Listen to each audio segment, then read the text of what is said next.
The Philippines is rich with natural resources, but it is prone to natural disasters, particularly typhoons and earthquakes.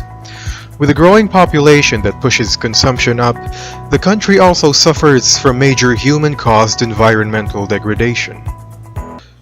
But how are we going to convey the risks in the environment and human intervention when it is where we get our resources for living? According to the World Health Organization, risk communication is any purposeful exchange of information about risks between interested parties. However, for Peter Bennett, the experts usually consider the information from laymen that deviates from their belief as ignorance or stupidity.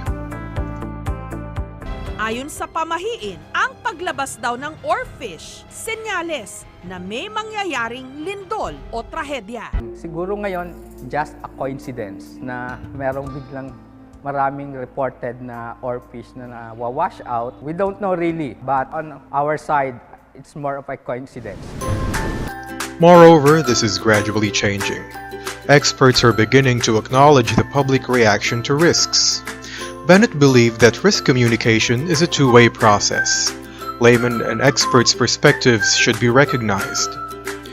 Risk communication is not merely dissemination of information, but extracting the information and opinion that will contribute to the risk management. According to the social cognitive theory of Albert Bandura, environment, people, and behavior are constantly influencing one another. These three are important factors to consider in risk communication.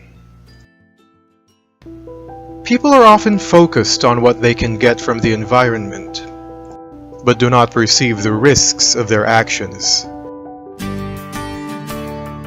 The Ecosystems Research and Development Bureau and the Research Institution of the Department of Environment and Natural Resources conduct a study on the rehabilitation of the mined-out area in Barangay Bagakay, Hinabangan, Samar, and Barangay Luwakan, Antamok, Benguet. Before they conducted their research, the said institutions recognized the importance of risk communication. ERDB conducted several fora to inform the two communities about the risk of the abandoned mining sites. Several IEC materials were also presented and disseminated. The mining community in Barangay Bagakay, Hinabangan, Samar was disappointed when the mining companies ceased operations in their place. This is because many of the residents were employed by the mining operators. However, after the mining operations ceased in 1992, consequences of the mining activities were experienced by the communities. There was no fish that thrived in Taft River due to the acidic water. The soil turned acidic too, and there was no visible ecological succession. The residents also experienced landslides.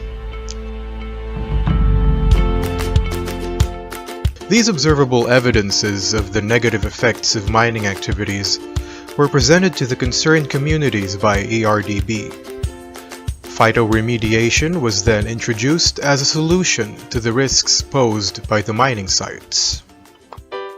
To date, the ERDB and the Mines and Geoscience Bureau, or MGB, maintain the abandoned mining site in Samar. Laborers from the community were also hired to maintain the plantation and nursery. The community witnessed how the place developed from 2009 when the project started up to present. Nara, acacia, manjum, and Mount Agoho were planted at the site. Simula nang magkaroon ng proyekto yung DNA sa Bagakay,